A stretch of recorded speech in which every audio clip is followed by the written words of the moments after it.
In the last few days, there have been a lot of interesting updates. From the Stalker 2 transfer details to the specifics of the new battle in Assassin's Creed, Dragon's Dogma 2, and other exciting projects. I want to thank you for your support and for not forgetting to hit the like button.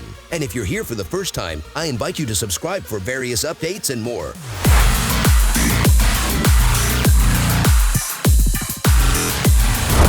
Continuing to share news, I found some indie games that caught my interest. First, there's a gameplay trailer for Instinction, a game heavily inspired by Crysis, announced almost 3 years ago. After a period of silence, developers released a new 7-minute gameplay video showing the main character, Isabel, waking up in the dense jungles of the Yucatan Peninsula. The footage is from an early stage of the game's development, mainly focusing on exploring the environment. Although it might seem a bit dull, the release is planned for the 25th year on PC and consoles. Rumors have surfaced about the possible release dates for Assassin's Creed Red and Hexe. Ubisoft is known for being cautious with information, but according to a reliable informant, these games are the most expensive ever developed by Ubisoft. Red is expected to be released by the end of this year, and Hexe is planned for 2025, following Ubisoft's usual pattern of announcing new parts in May or June and releasing them in the last quarter of the year. One of the standout scenes in the Dragon's Dogma 2 trailer features a giant feathered monster with fiery red eyes, slyly smiling. This creature, revealed to be a sphinx, was absent in the first game but appeared in Dragon's Dogma Online, a game that never made it to the West. In Dragon's Dogma 2, encountering the Sphinx is a unique experience, differing significantly from standard boss fights. The game director, Hideaki Itsuno, mentioned that there's a good chance players may complete the entire game without encountering the Sphinx. For those who do find its lair, a distinct encounter awaits, with only one attempt to claim the reward, adding a clever twist. Newcomers need not worry about playing the first part, as the protagonist starts with amnesia and the game provides a smooth introduction to the story's background.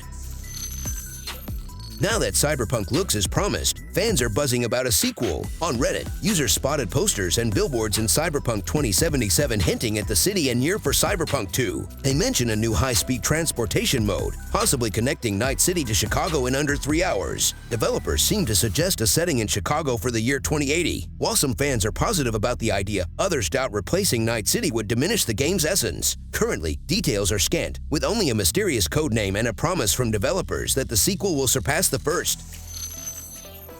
T-Pain confirms that he's working on GTA 6. Fahim Rashid Najib, the rapper better known as T-Pain, is involved in the development of the 6th installment of the GTA series. He shared this information in a video on social media. In addition to that, he mentioned that while working on the new franchise part at Rockstar, the game studio asked him to stop playing on an RP server in GTA 5 called No Pixel. Apparently, this is related to the unofficial nature of the server and an attempt to protect their intellectual property. However, the exact role T-Pain plays in the game is still unclear.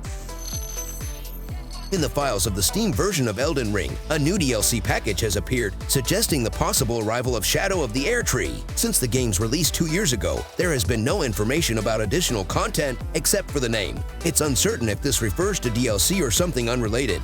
But as they say, hope dies last. Notably, at the end of last year, it was accidentally revealed that the release of a themed controller would coincide with the DLC's launch in February. If the DLC is scheduled for release in the coming months, we can expect official information soon. Rebel Wolf Studio, formed by former CD Projekt Red veterans, including Witcher 3 director Konrad Tomaskutix, announced their first project, a dark fantasy RPG called Dawnwalker, developed on Unreal Engine 5. The single-player open-world RPG promises a rich quest system, with a scope comparable to Blood and Wine expansion in The Witcher 3. In summary, these updates provide insights into various exciting projects and developments in the gaming industry. Stay tuned for more fresh and official information.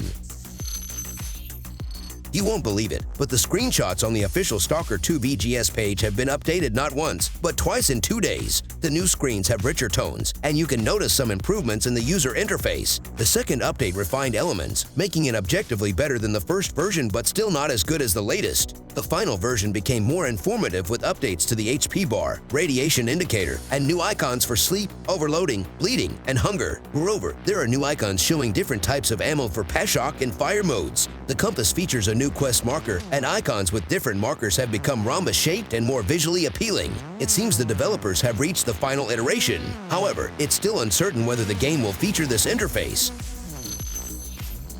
Now, on to the next news, Stalker 2's delay. The main project of Ukrainian game development is set to release on September 5th. The developers consider this date final after delaying it for additional polish, addressing technical issues, and enhancing various aspects, including gameplay. While some may be disappointed, it's crucial for a high-quality release, preventing the game from becoming a buggy or laggy experience. The delay was accompanied by a 30-second gameplay teaser trailer showcasing a group of stalkers relaxing by a campfire with a guitar. One stalker's screen displays the release date, September 5th, confirming the earlier trailer date. The trailer captures the typical stalker atmosphere and a stalker-style snack on the table. Notably, the Ukrainian coat of arms is visible on a tablet, and the lighting and environmental details look impressive. The teaser generates excitement, though it leaves questions about the location. The background shows a grain elevator, a location not seen before. Overall, it's a pleasant teaser, and your thoughts on all this would be appreciated. If you haven't subscribed or liked the channel yet, do it now. See you on Subgamer. Watch and play with us.